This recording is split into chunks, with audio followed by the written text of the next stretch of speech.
Hello, everybody. My name is Kayla. I am the social media manager here at Nitrado, and I am here with FirePumpkin from the Architects. Hello, FirePumpkin. Hey, everyone. Hi. Hello, Kayla. I'm so excited to be here and to be an absolute beach bob with you. Absolutely. So, today I'm going to be asking FirePumpkin some questions. We're going to be playing Ark. I have never played Ark before, so this is going to be an adventure of her babysitting me and me trying not to die to dinosaurs.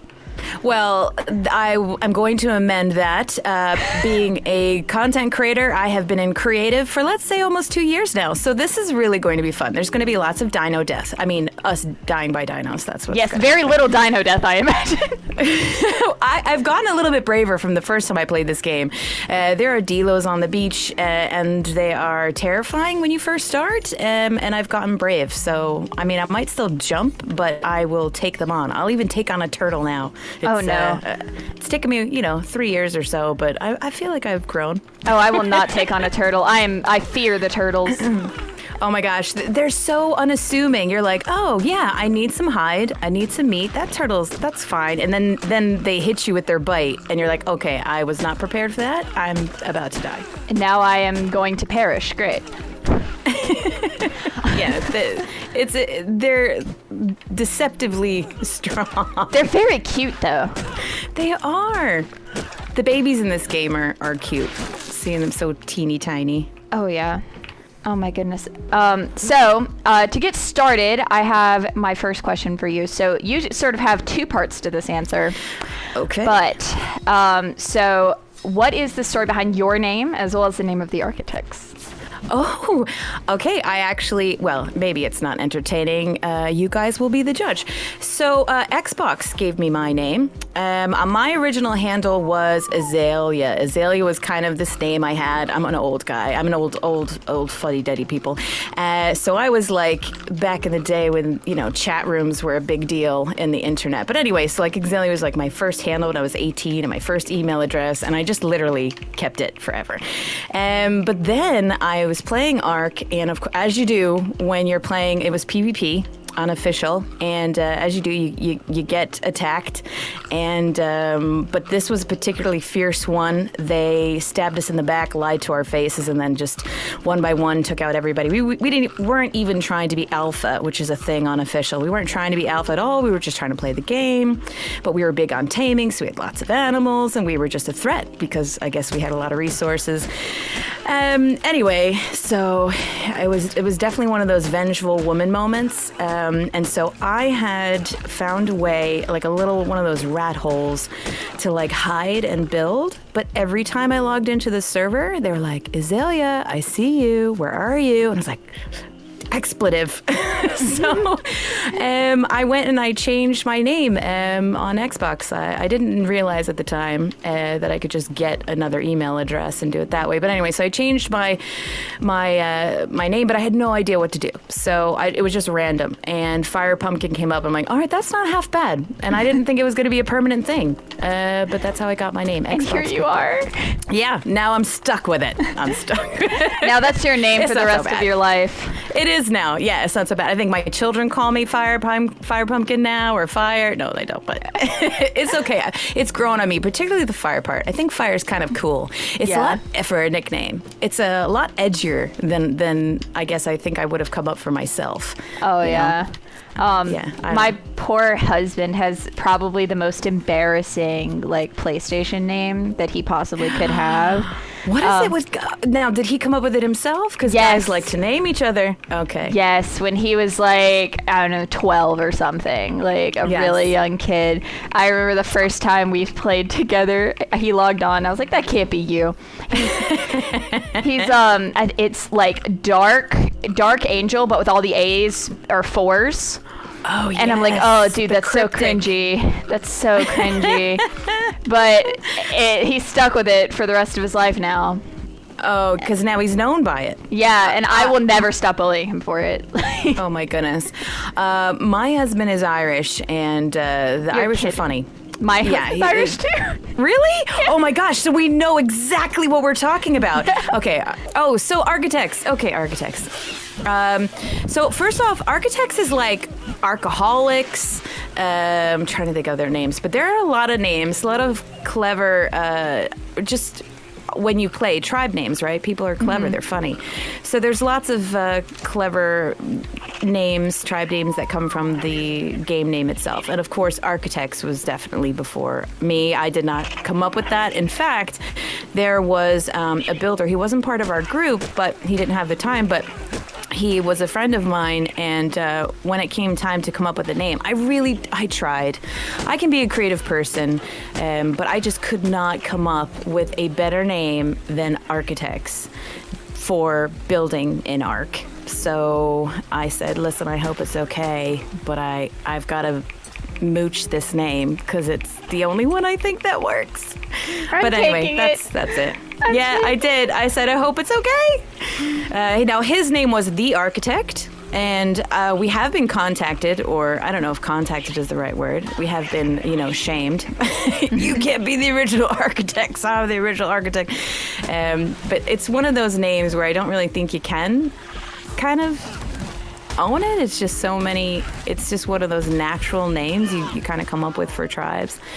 Not to say that I'm trying to take away from anybody. You could be an architect as well. In fact, we do take on new builders. You can do what we're doing if you wanted to participate in it. So yeah, but it's it wasn't a name I invented, but I thought it was the most fitting name. So yeah, that is pretty. I like that name. Oh my goodness, I've already died.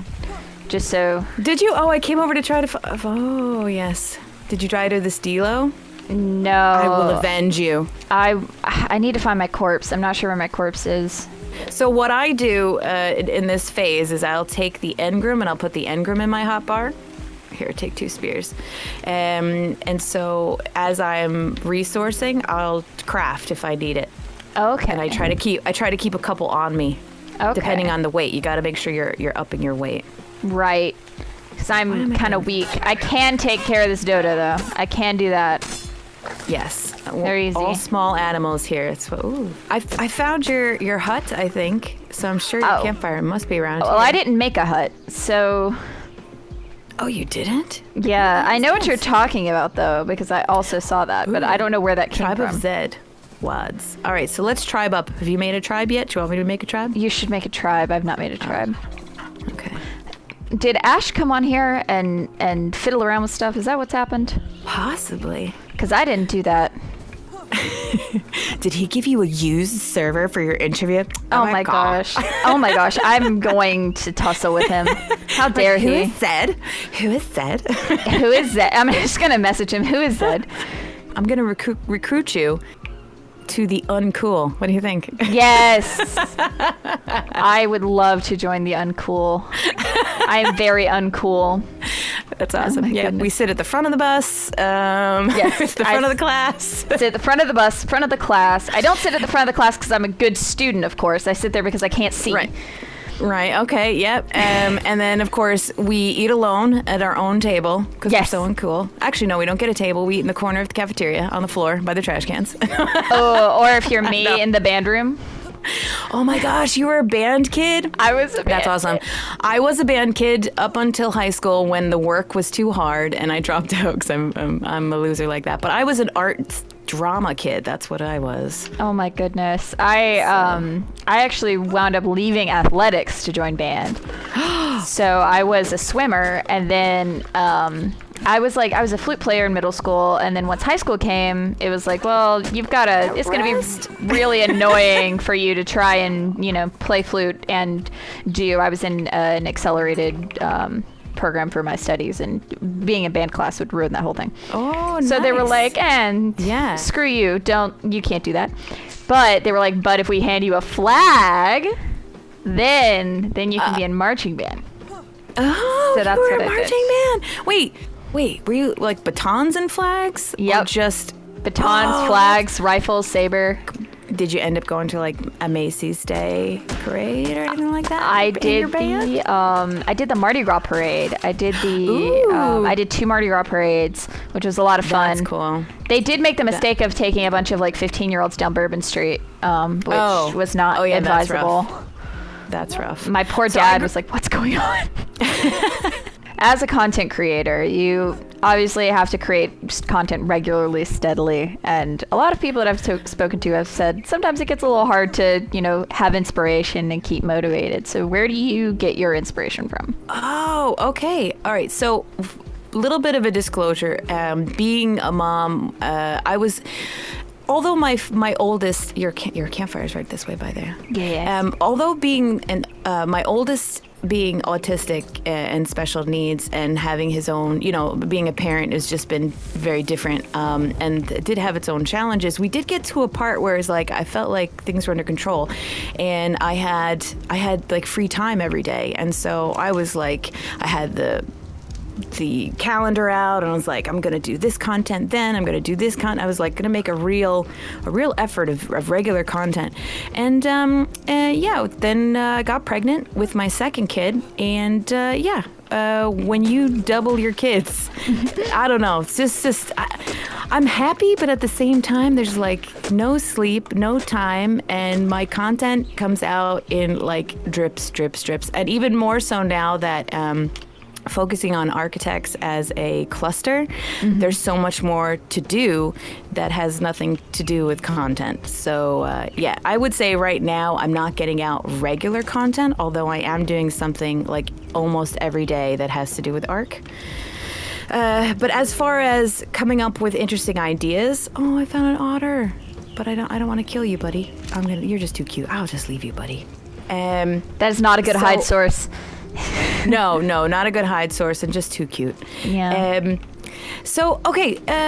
I am lucky that first and foremost, the content that I would do is collaborative in nature. Now I can build on my own, and I have some houses on my channel that I built from scratch, so I'm not just decor, but I do have the opportunity of starting with not just a blank page but a blank build. So it's like I'm being handed with an option for creativity or inspiration. So where someone may have drawn a blank looking at empty walls inside of this particular build, I start to, that's inspiring for me. Oh, look what they did here. Or that's really cool. Like walking into one of Aaron's tree houses. And then I just try to think about it as if it was a real house with real interior design. What is its use? If I have a big space, can I break it up and make zones? That kind of thing. But then for my own inspiration, I actually like to go look through, you can get like blueprints online. Or just I'll look up interesting different architectural it's not the word theme, but there's like names and styles. Like my favorite is craftsman. I love craftsman houses. Some people love modern design. So I just do some Google searching, and you take a look and see, and usually you can find, well, at least I'll find something that's inspirational. But then on top of that, I like people. And I seem to always want to find a way to bring people together to do something collaborative, and that's one of the things that Architects does. So that's a bunch of creative people all coming together, and we come up with a creative story or an idea, and then we collaborate to try to figure out how to make it inside of Arc. So, that's its own way. I don't know if that's a good answer or not, but I guess working with other people. That is a great answer. I love that. What is sort of your favorite part of being able to work with all these people, with the architects? Laughing with other people, and the fact that they are not toddlers. I mean, maybe some of them are. No, that's just a dig because it sounded like a joke could have fit in there, but I'm not as funny as my husband, so I probably didn't pull that off. But I would say, Architects actually officially started because of the pandemic, right? I had the idea since, I was thinking, people are going to be stuck in their houses now. And there's going to be a lot more gaming, which as a gamer, you're like, woohoo, I don't have to go into work. You're like, my Xbox is going to overheat. There's a certain aspect where you do get excited, but, games can get a little bit monotonous at times. But I had the idea, well, what if we did because it was nearing the fall, what if we did like a fright park? Since the fright parks were probably going to be closed this fall and you can't actually go do a scary walk, or maybe trick-or-treating won't happen. I was like, what if we did something interesting for the Arc gaming community and made a public event where we tried to recreate a Fright Fest or like I don't know what they call it in Universal Studios, but you know what I mean, like theme parks. They'll throw up a holiday type of event to pull people into the park, have special hours or whatever. And I thought, why don't we do that in ARC? That would be a fun thing to do and unique. I don't know of people doing that. Certainly not associated with a cluster, just kind of open public thing for people to do. And certainly, I don't know if anyone's doing it with other content creators, people they might, want to see their work up close. So that's kind of how it started. That's where the idea came from. So when the pandemic just kept going on and on, I really enjoyed working with people because it was the social. It was the social part of my life besides just being at home with the family. Oh, and yeah. also, like I said, talking with people who aren't in preschool. Having a conversation that's more about Baby Shark. I mean, it's not about Baby Shark. Like, it could move on. So you mentioned, you starting creating content after Ronan was born. So for anyone who is thinking about, starting to create their own content and maybe a little bit nervous, what advice would you give them? Oh, well, I think this is actually good advice. So I'm glad you asked that question. First and foremost, it's really easy, especially if you are taking it seriously, and it's or if you, whether finances are a part of it or not, whatever your motivations are. And you really, you want it to succeed and you want it to work. It can be really easy to get inside your own head and, of course, be your own worst enemy. And unfortunately, that is something we're going to do, especially if we love what we do and we want to progress in our craft.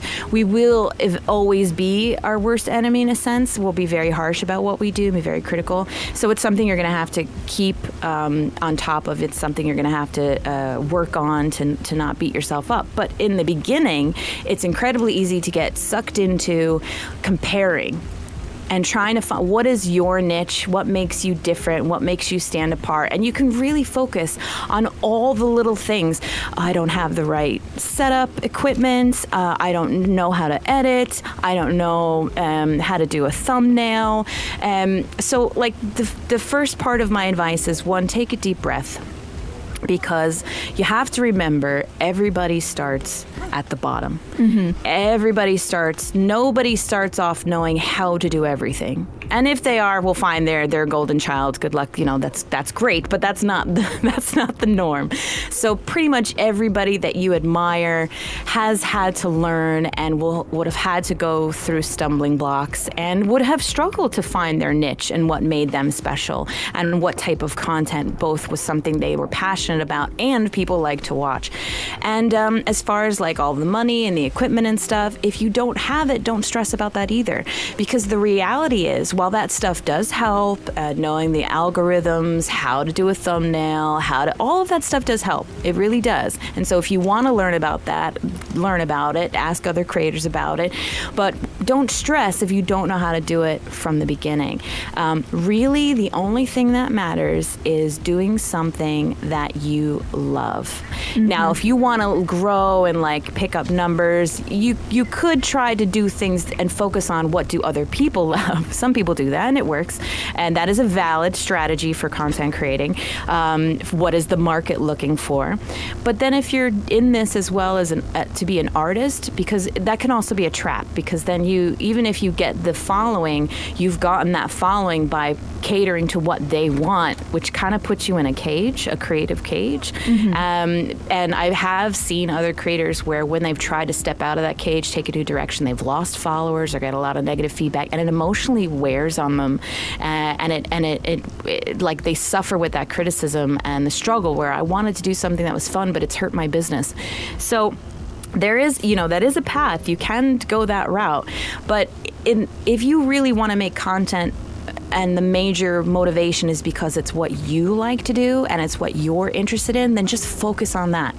And you can learn what are the tips and the tricks to kind of increase your foot traffic, or how to make, like I said, thumbnails 3 times now, but how to make better thumbnails or how to understand the algorithms. Yes, and you can learn on that as you progress. But as far as just do I take this dive into becoming a content creator and where the heck do I start? All you need to do is just make something that you love. Because I promise you, this is a big world, and the internet has connected us all. Your people are out there. People who will love what you do are out there. And yes, maybe your idea is not finessed, but the more you stick to it, the more you will finesse that idea and maybe appeal to maybe a broader audience. But those are all decisions that you can make. As far as just getting yourself through, taking that first step, jumping off and getting started, the only thing I feel you really need to focus on is doing something that you love and that makes you happy, because that's the best content. People actually, I don't think I'm the most talented person. I'm certainly not the best at making content. I don't have the time to edit, so if I do, it's shoddy. It's nothing like the work of Aaron. I'm not as smart in the game with the building like Captain Fat Dog or other creators like Vlad, or there's so many amazing builders out there with technical skills. There's also really amazing creators that do the same thing that I do now with designing in the game. So I don't really think I'm unique or special in any way. And honestly, when I do something like a live stream, I don't even think people are going to show up. And if they show up, they're not really going to watch. But yet I do find people. And you know why? It's because of you.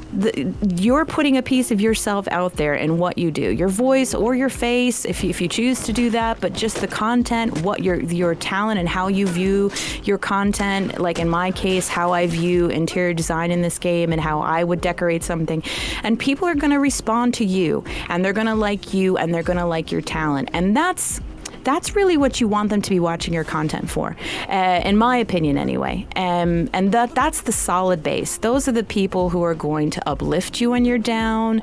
They're the people who are going to show up to all of your live streams. They'll check out all your videos. I've had people, I'm so blessed by it, but I've had people just show up and try to make every live stream and say things like, oh my gosh, I was in the middle of something and then I saw that you're doing a live stream, because I have a very random, I'm kind of like, oh my gosh, my husband's got the kids. I think I can do a live stream, and in 30 minutes I go live. So it's not like I have a regular schedule. But I've had people say that they dropped what they were doing just to come over and say hi and watch for 10 minutes. And that means a lot to me, because I really don't, I don't think I'm the greatest really at anything, and that just feels like a real emotional, supportive, person to have on your side, who's willing to come in and support you like that. So, in my opinion, focus on what you want to do, and it's something that you love, and the rest, the technical skills, the even your finessing of what you do, all of that will come in time. The longer you stick into the game and try to learn and progress,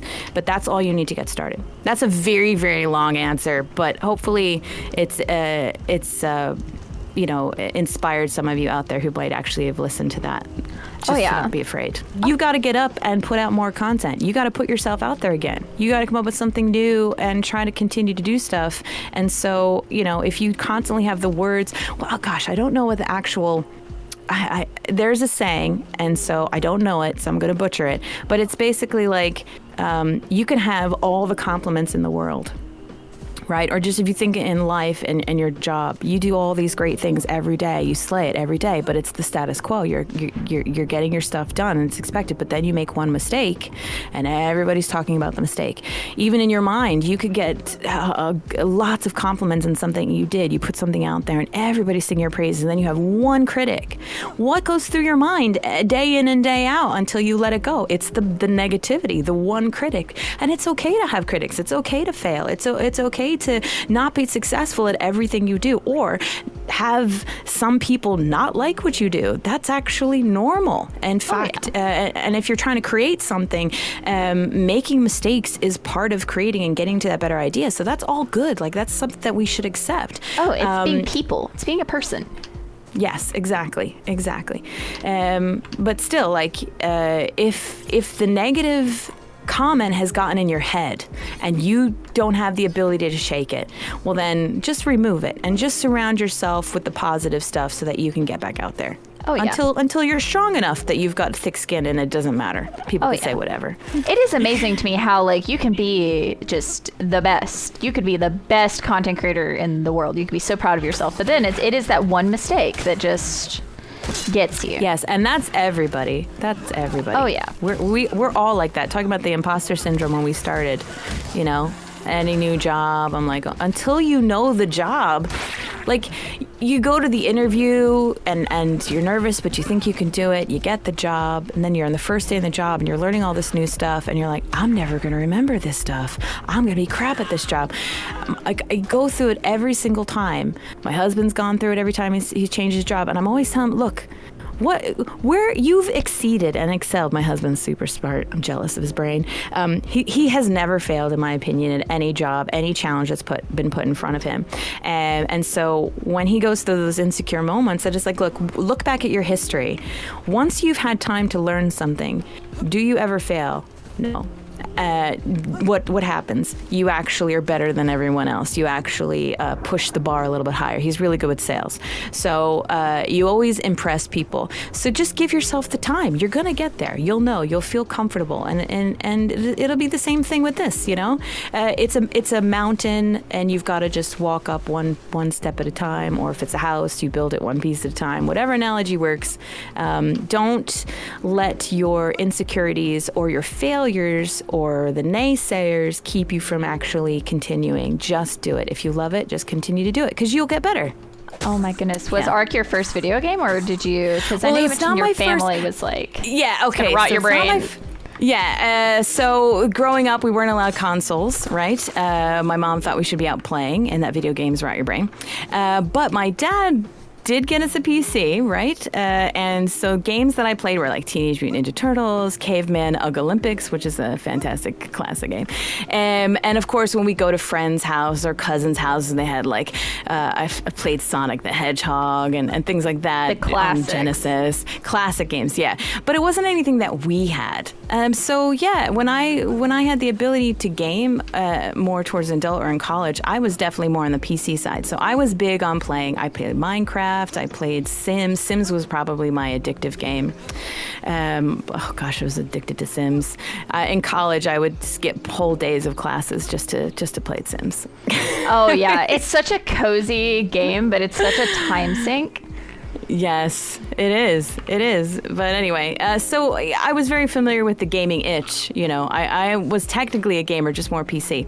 And now I've come full circle because I've just recently, I think last year, moved to playing Ark on a PC. And now I'm experiencing the whole world of mods and what that means for what I did, which was doing decor, but then also what it does now for the architects events, which are trying to recreate, you know, really interesting, amazing places, coming at a situation like an event like a Disney World event, where you want to try to give as many different sensory experiences for the interaction as you can. And of course, the world of mods has just opened up a whole bunch of possibilities to what we're doing, which is kind of exciting as a builder.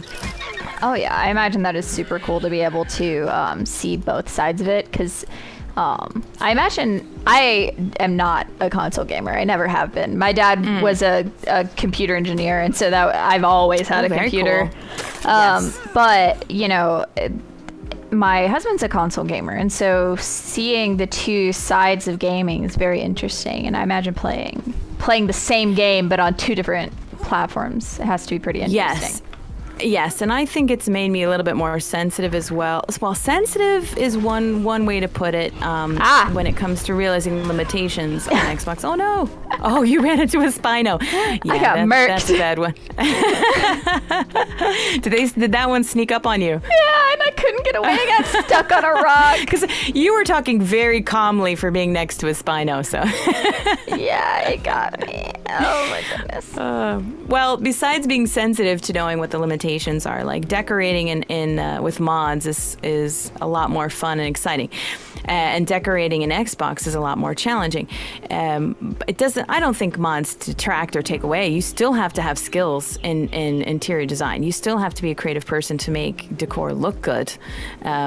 You know, that doesn't take away from the skill set, but it's a different tools that you're working with. So you got to use different parts of your abilities. But then it also makes me appreciative for what people can manage to do without mods as well, and how talented some of these people on console, these builders are. you know? Oh, yeah. They do some amazing, amazing things. I feel that way about Minecraft a lot of the time. Similar sort of sandbox style, but when it comes to building and doing interesting things with it, I just interviewed a creator who does a lot of like absolutely insane things in Minecraft, but without mods. Like, yes, they made a circle in Minecraft, but without mods. I just saw that. That's fairly, well, maybe not fairly recent, but I remember seeing that. Go, oh yeah, the circle.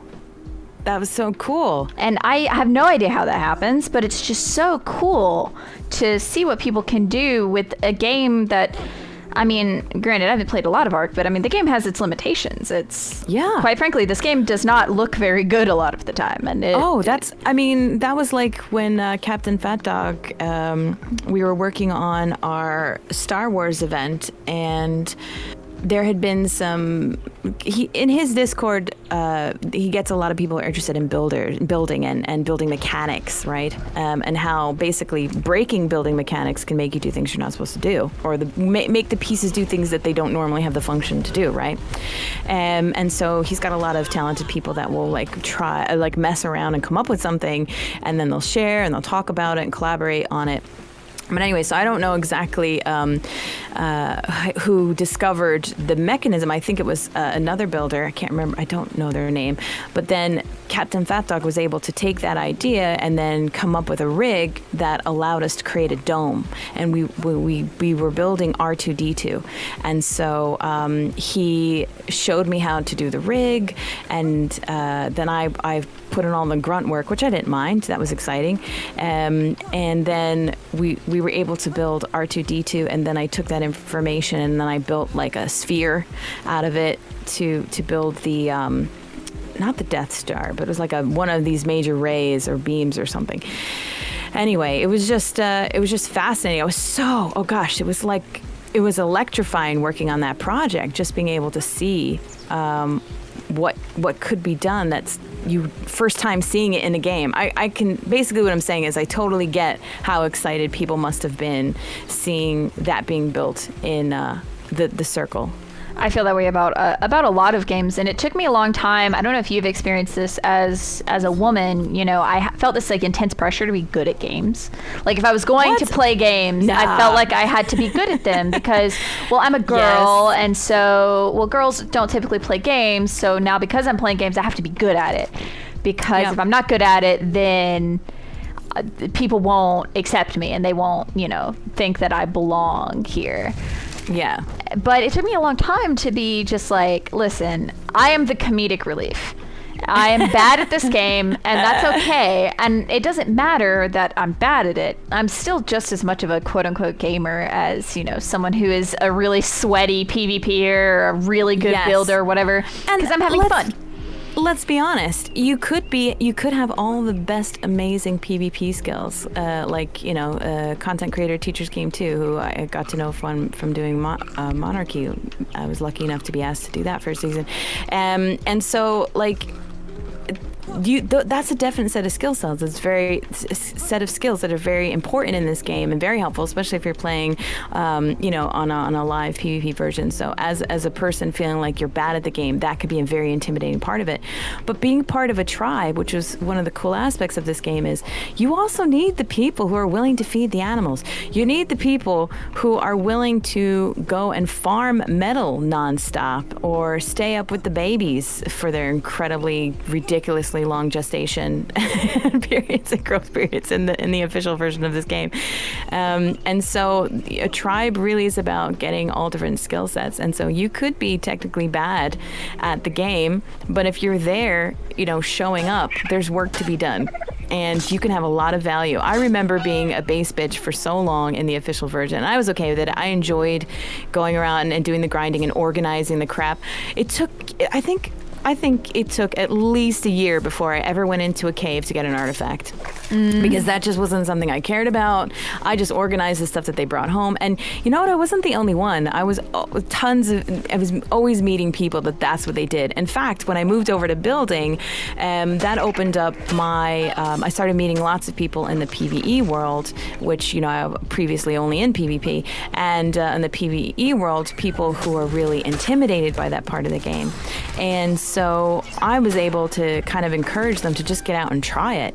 Don't go with things that you're not afraid to lose, and go out and try it. Don't think you can't do it. Yeah, it's going to be scary. Yeah, you're going to scream, but that's like, enjoy that part of it. Go out and try that part of the game. You don't have to just be in one part. Like, you can fail at other parts of this game. It's okay. The excitement is you're gonna find it's thrilling. Oh yeah, and absolutely. I had people who were watching me in that Sin of Monarchy because I came in it with no PvP skills. And I had people saying, oh man, I love watching what you do because I went out for the first time and I tamed a Giga because I saw you do it. Or I went and I've been doing cave runs now. I'm not afraid. I thought that was so cool. It is very cool. And it's also, I think, part of the appeal of multiplayer is having, someone like you who's just like, man, don't be a wuss. Just go do it. Just go do it. It's okay. It doesn't if you matter. die, scream. It's okay. Yeah, like, it's just a game. It'll be okay. Yeah. Don't let your fear of not being good at something keep you from trying it. Just be brave and enjoy it, and realize it, and be prepared that you're going to fail. And then really, what's there to lose? Speaking of, turn around. Uh-oh. What are you going to do? Is it a Spino? No. Oh, you made it mad. It's mad at me. It. Okay, you're going to run to the base. It's going to attack the base, but that's okay. Don't worry about it. Oh! I'm getting let's see what we can bonked. do. We're all going to die because I just have one. Let's try to get it. What level My bones is it? are broken. It's a level 9. Oh, it's a 9. I was like, 9 is not that big of a number. Oh, no. These things are terrible. We'd have to probably trap it to take it out.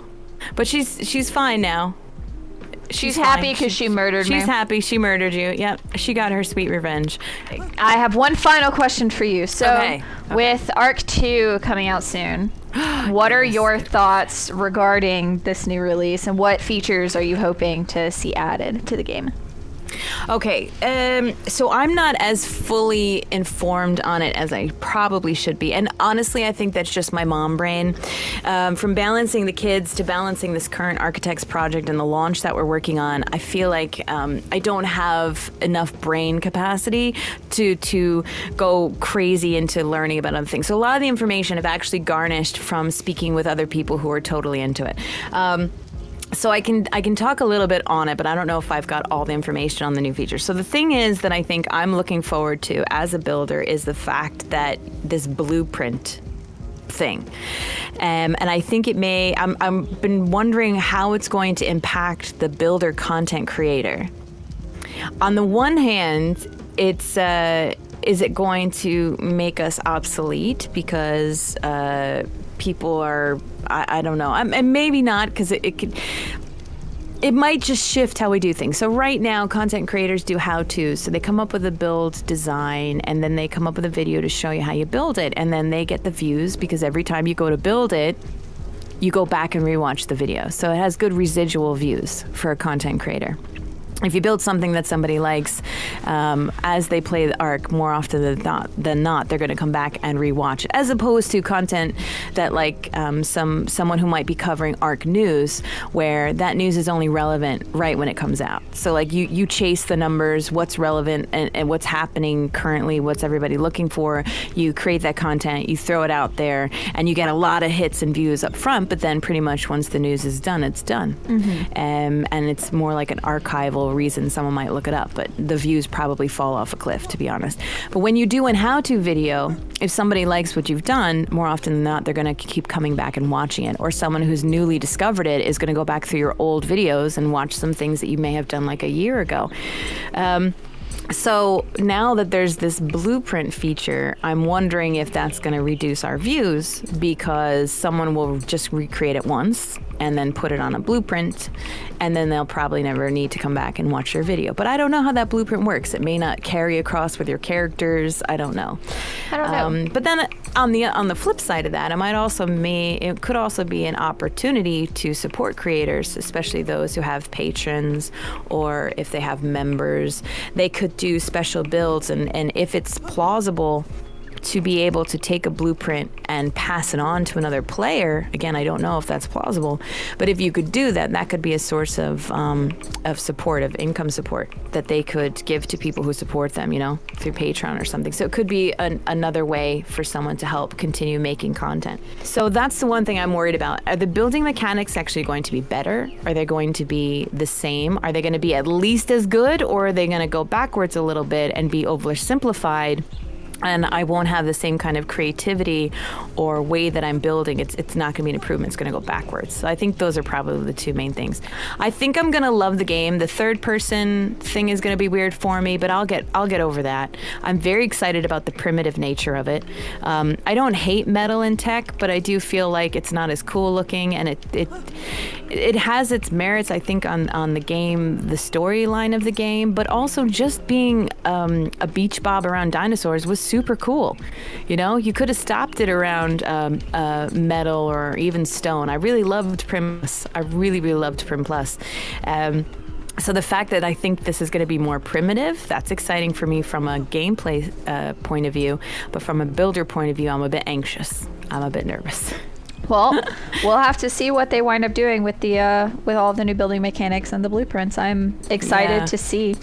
So, as your final remark, yes. so that I can release you after spending 3 hours of your day, Yes. this has been such a pleasure for me. I've really enjoyed talking with you. Me too, Kayla. Thank you. So tell the people, where can they find you? Where should they go watch your stuff? Yes. Okay, so I'm going to throw out a bunch of links here. So first and foremost, my own stuff on YouTube, FirePumpkin. You just got to search FirePumpkin, and I'm lucky enough that Aaron Longstaff also lets me decor some of his stuff. So you might see on his showcases at the end of some of his how-to videos the interior design. But my stuff is under FirePumpkin. The architects themselves, we do a lot through our Discord. So it is discord.gg/architects official, and that's ARK. Of course, it's going to be ARK, so it's architects spelled ARK. And then we do have a website that we're currently working on, architects.com. But yeah, that's it. So come join our Discord, come hang out. We have 2 clusters. We have Xbox and Steam. We're currently working on our Season 2 launch event, which I think is going to be a lot of fun. We run 6-month-long seasons with a different build theme. Currently, we're in Vikings, and I will give you an exclusive. Our next season has to do with movie magic, so we're going to be taking on, or currently building right now, our take on some really interesting epic movies. Lord of the Rings, Harry Potter. We do have Star Wars in there again, because we loved it so much, and Jurassic Park. So we decided we're going to just lean into that dinosaur thing a bit. And so come and join us. Come be a part of our community. We're always looking for admins. We'll be looking for builders again as well soon. Come the launch of our Season 2, which will be in January. And we're definitely looking for players. So come join us. Well, that sounds amazing. That sounds amazing. I am so excited to see what Season 2 has to bring and to see all the amazing things you guys create. So, FirePumpkin, thank you so much for joining me today. Thank you for watching me die many times to many dinosaurs. Thanks for having me, Kayla, and listen to all my crazy mom stories. I really appreciate it. It was such an honor to be part of the Uncool tribe. The Uncool. Yeah. The Uncool was pretty cool, not going to lie. I enjoyed hanging with you today. Thank you so much for having me, Kayla. Thank you.